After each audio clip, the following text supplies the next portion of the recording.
Self hate. Self hate అంటే ఏమీ లేదబ్బా!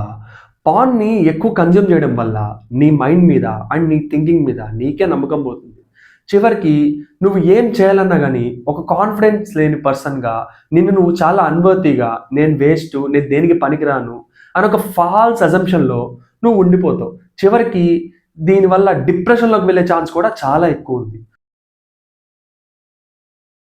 ఎక్స్‌ట్రోవర్ట్ టు ఇంట్రోవర్ట్ అంటే ఏం లేదబ్బా!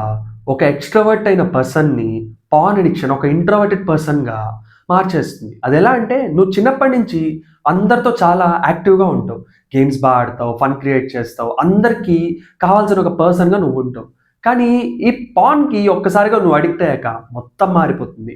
నీకు భయం, మొహమాటం అన్నీ అలవాటవ్వడం స్టార్ట్ అవుతాయి. జనాలతో కలవడానికి ఇష్టపడవు. నీ రూమ్‌లోనే నువ్వుంటావు. లైక్ అందరూ నీతో ఉన్నా గాని నువ్వొక ఒంటరి వాడివి అండ్ నీకు ఎవ్వరూ లేరు అని ఒక ఫాల్స్ డిప్రెషన్‌లోకి నువ్వు వెళ్ళిపోతావు. అండ్ ఇంకా అందరితో కలవడం కాదు గదా! కనీసం నీ రూమ్‌లోంచి గూడా బయటికి రావడం మానేస్తావు.